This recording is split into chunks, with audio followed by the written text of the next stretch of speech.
For those who are taking orders and who carry out acts of violence or voter intimidation or vote rigging, they would be ineligible for a U.S. visa. বাংলাদেশের জাতীয় নির্বাচন নিয়ে শুরু থেকেই আগ্রহটা একটু বেশি ছিল যুক্তরাষ্ট্রের। ম্যাথিউ মিলার বলেছেন, এখন যুক্তরাষ্ট্র চায় নির্বাচন কেন্দ্রিক সহিংসতার স্বচ্ছ ও গ্রহণযোগ্য তদন্ত করে দোষীদের আইনের আওতায় আনা হোক। তাকে বিরুদ্ধে মামলা দিয়ে তাকে হয়রানির ভাবে তাকে গ্রেফতার করতে চায়, সেই জন্য উনি মামলাগুলো আজকে হাই করে গেছে, আজকে উনি থাকতে পারেন নাই। আশা করি আগামী দিনে এই দিনে আমরা 48 ঘন্টা সময় দিতে চাই এই প্রশাসনকে, এই নির্মাণ আবার ঘোষণা দেবেন, ওই শহীদপুরে পূর্ণ নির্মাণ করে দেবেন। যদি না দেন আগামী 16 তারিখে প্রোগ্রাম আমরা সর্ববৃহৎ মানব বন্ধন কর্মসূচি করবো ইনশাআল্লাহ। থাকবে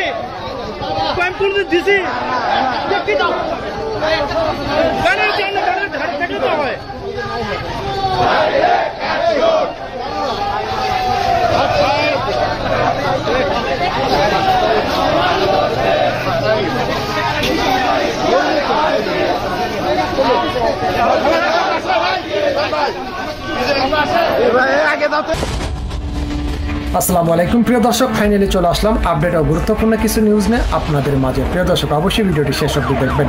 দর্শক, আপনাদের কাছে ছোট্ট একটি অনুরোধ, দেশ এবং দেশের বাইরে হলে কমেন্ট বক্সে লিখে জানিয়ে দেবেন, আর চ্যানেলে নতুন হলে সাবস্ক্রাইব করে পাশে থাকা বেল বাটনটি অবশ্যই অল করে দেবেন, কারণ পরবর্তী আপডেট নিউজ সবার আগে পাওয়ার জন্য প্রিয় দর্শক আর অবশ্যই একটি লাইক দেবেন। দর্শক, আর দেরি নয়, মূল ভিডিওতে যাওয়া যায়। আসসালামু আলাইকুম।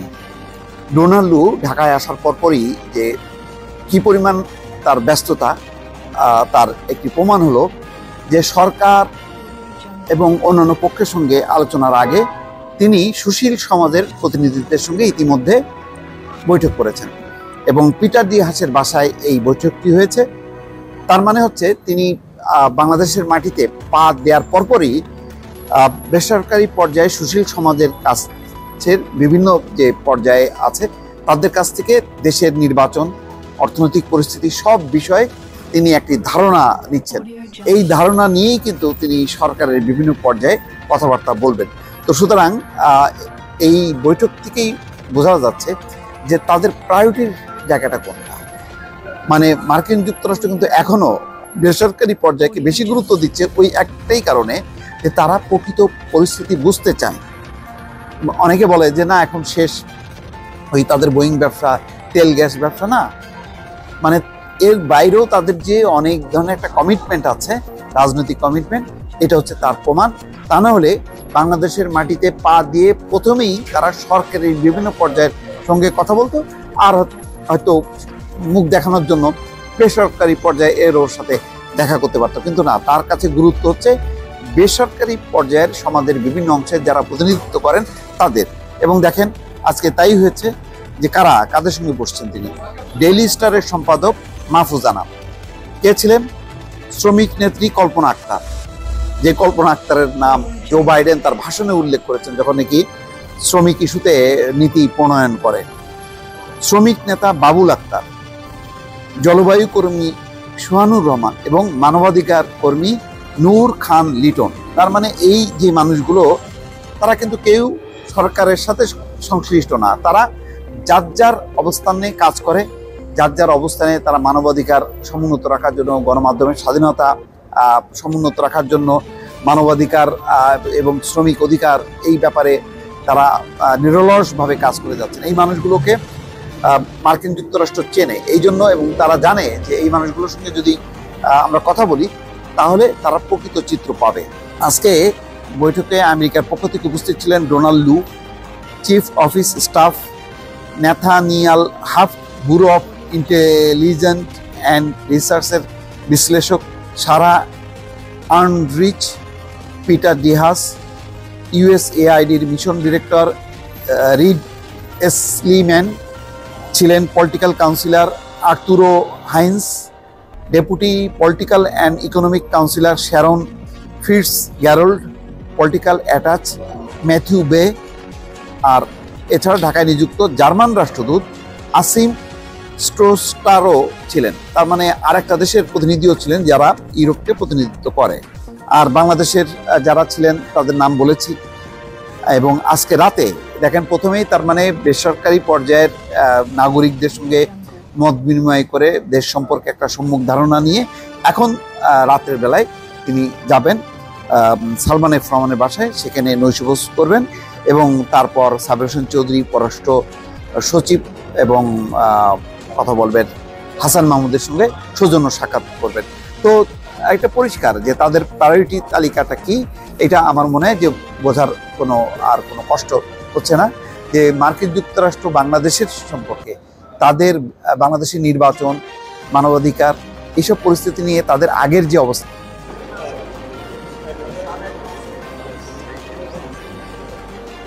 প্রিয় সাংবাদিক বন্ধুগণ, আসসালামু আলাইকুম। আমরা আমাদের বাংলাদেশের যে গণতন্ত্রের ধ্বংস করে দেওয়া হয়েছে, নির্বাচন ব্যবস্থাকে ধ্বংস করা হয়েছে, বাংলাদেশে একটা রাজনৈতিক এবং অর্থনৈতিক সংকট সৃষ্টি করা হয়েছে। বর্তমান যে অবৈধ সরকার, যারা বিনা ম্যান্ডেটে জোর করে ক্ষমতা দখল করে আছে, তাদের বিরুদ্ধে আমরা বাংলাদেশের বিরোধী দলগুলো দীর্ঘকাল ধরে আমরা সংগ্রাম করছি, লড়াই করছি। আপনারা সবাই জানেন যে আমরা এই জন্যে রাজনৈতিক দলগুলো, আমরা অনেক দল, প্রায় 63টা রাজনৈতিক দল আমরা যুগপৎ আন্দোলন করে আসছি। এর মধ্যে সরকার দমন নীতি চরম পর্যায়ে গিয়ে একটা দামি নির্বাচন করে তারা একটা নির্বাচন করেছে, আবার তারা ক্ষমতা এই জবরদখল করে বসে গেছে বেআইনিভাবে। আমাদের জনগণের যে আকাঙ্ক্ষা, সেই আকাঙ্ক্ষাকে বাস্তবায়ন করার লক্ষ্যে আমরা জনগণের সামনে যে দফাগুলো তুলে ধরেছিলাম, বিশেষত 31 দফা, সেই সঙ্গে আন্দোলনের চূড়ান্ত পর্যায়ে এসে আমরা 1 দফা আন্দোলনের কথা বলেছিলাম। তার মধ্যে যেটা ছিল, মূল কথাটি ছিল যে কি নিরপেক্ষ অবাধ নির্বাচনের জন্য একটি নিরপেক্ষ নির্দলীয় সরকারের অধীনে, নির্বাচনকারী সরকারের অধীনে নির্বাচন করা। সেই লক্ষ্যে আমরা বিগত কয়েক বছর ধরেই আমরা রাজনৈতিক দলগুলোর সঙ্গে যুগপৎ আন্দোলনের ধারায় আমরা আলোচনা করছি, কথা বলছি, আন্দোলন করছি। আজকে তারই ধারাবাহিকতায় আমাদের গণ অধিকার পরিষদের সঙ্গে আলোচনা ছিল, আপনার তাদের সঙ্গে আমরা কথা বলেছি, আলোচনা করেছি। আমাদের দল থেকে দায়িত্বপ্রাপ্ত যারা বরকুল্লা বুরু, তিনি উপস্থিত ছিলেন, এবং আপনার গণ অধিকার পরিষদের সভাপতি নূর হক নূর এবং রাশেদ খান সহ তাদের সদস্যরা উপস্থিত ছিলেন। তাদের সঙ্গে আমি নামগুলো আপনাদেরকে বলে দিই, নাম দিয়ে দিয়েছেন আপনাদের, তারা উপস্থিত ছিলেন।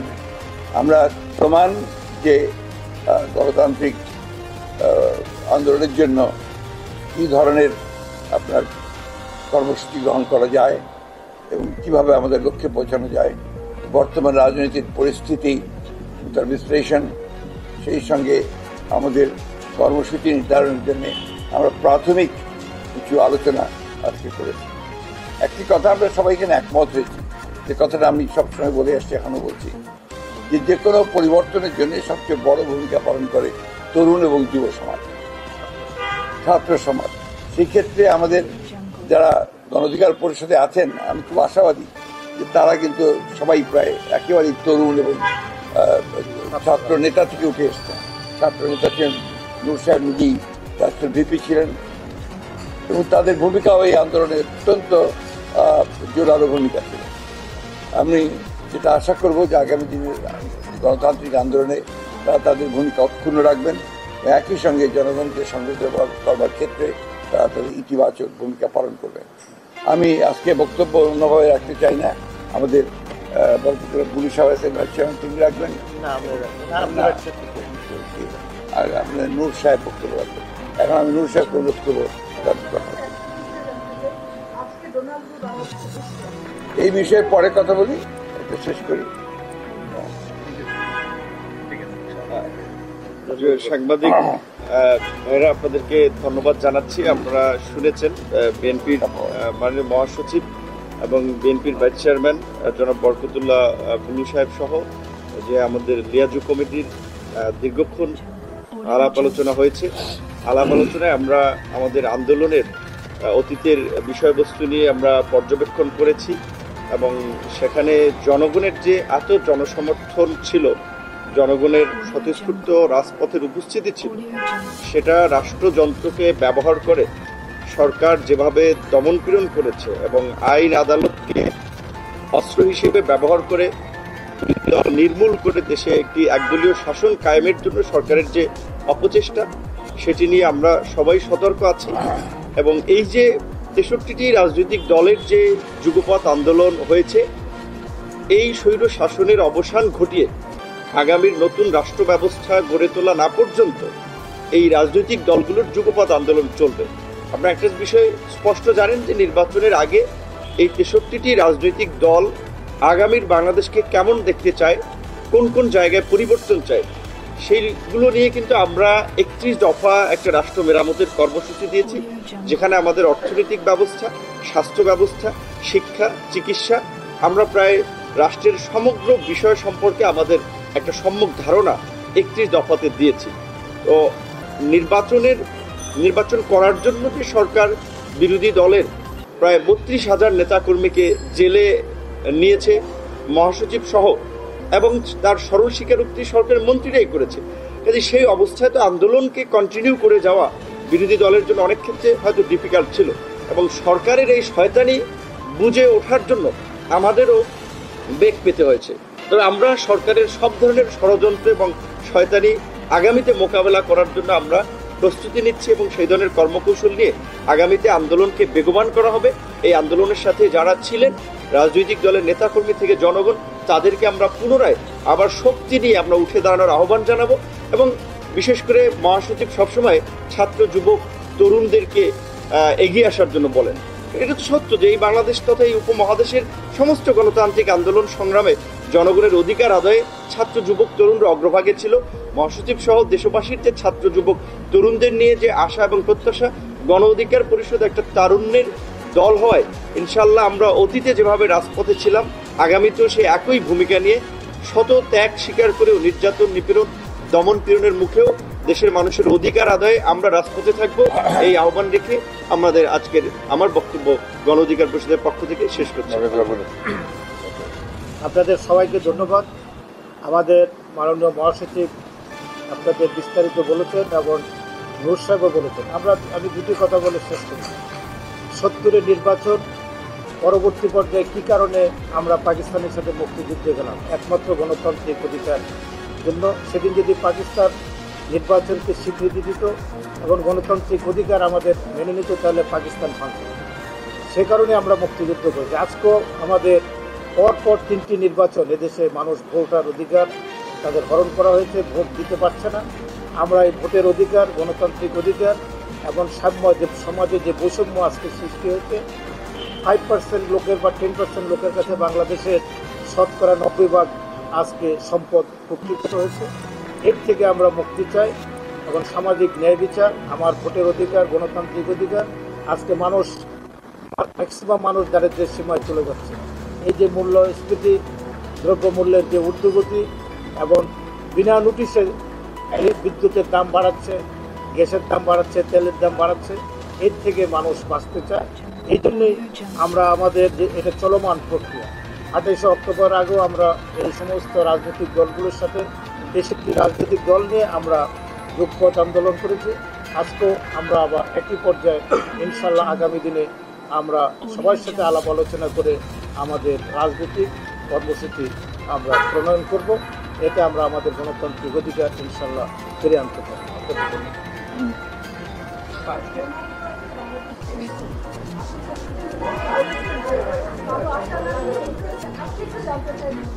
না, আমরা বরাবরই একই কথা বলছি। আমরা বাংলাদেশের জনগণ কারো উপরে নির্ভর করে তার গণতান্ত্রিক অধিকার ফিরিয়ে আনবে, এটা আমরা মনে করি না।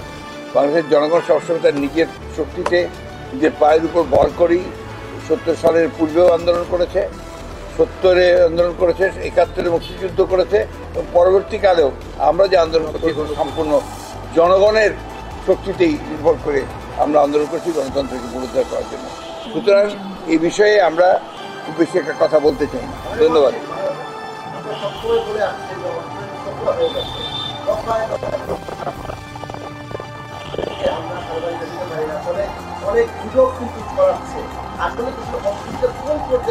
একেবারে ভয়াবহ পর্যায়ে, এই যে খাদের কিনারায় গেছে এটা পড়ে যাবে। ধন্যবাদ।